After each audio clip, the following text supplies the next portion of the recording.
Mortgage forbearance was new to us during the pandemic. Through this option, many people, including veterans, were able to put their payments on hold and pick them up without any penalties later at the end of their mortgage payments. Now time has run out for mortgage forbearance for many veterans out there, leaving potentially 40,000 or more veterans either behind on their payments or facing foreclosure, losing their homes. I asked real estate expert Shad Bogany where this COVID-era program went wrong.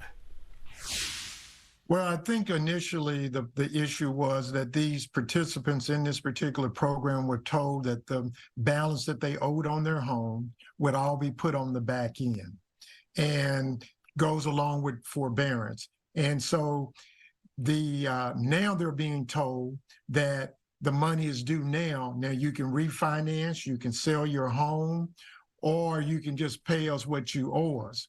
And so the VA has not extended the program. They canceled the program over a year ago. And so they have not put anything in place. I was just in a meeting yesterday that the person there from VA said that they were working on a program. Well, that would take 4 to 6 months before that program comes to fruition, which does not help current veterans that are going through this process. And the VA guarantees these loans up to a certain amount. So this could cause a huge problem for VA guaranteed loans for future veterans. And so what we need done is for the president to extend a moratorium for VA loans based on COVID-19. And that process should be in place to help these veterans. Now, for many of those who took that mortgage forbearance, the VA system or whomever said, as a result of getting this, your 6 months of payments, we're going to move that to the back end of your loan. And you just pick up after the 6 months or when you can. Right. And so now they're saying, well, we're not going to keep it at the back end. You need to pay this now, or you will go into foreclosure. Yes. Would that be a correct assessment? Yes, sir, it would be.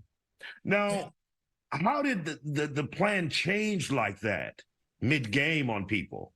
Well, and that's the issue that nobody really knows. Nobody really knows how it changed. Now, the VA administration is part of Ginnie Mae. Ginnie Mae buys government loans, VA and FHA loans. Well, FHA has put a plan in process which extends the loan, the years on the loan up to 40 years to help people. So the FHA allowed it to be put on the back end.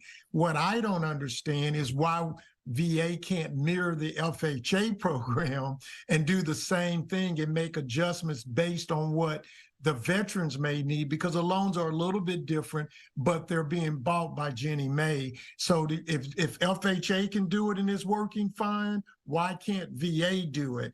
And the bottom line is that these veterans were told a lie. They wasn't told the truth.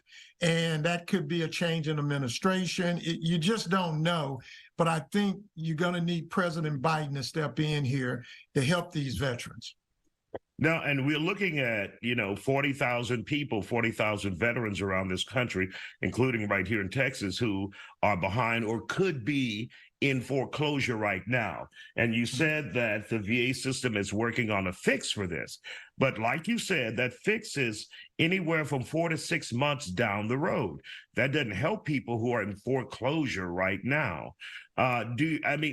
Short of the president signing an executive order, do you see any other fixes?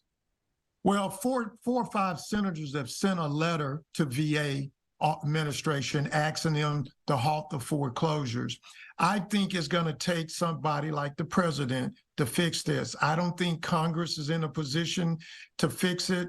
I think you can only get the president, because the president appoints those in the VA that runs the VA. So I think at this point, it's his call to ask them to suspend the loan. I don't see any other fixes.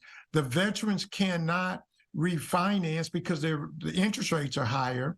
They are working on a program possibly that they may allow investors to assume VA loans, which would help, but that doesn't help the veteran who we just celebrated earlier in the week for all their services. So I don't think that's correct. I think what we need to do is mirror the program that FHA has that is working. And I don't understand why VA is trying to recreate the wheel. And the bottom line, Isaiah, why is it taking 4 to 6 months to handle a crisis right now?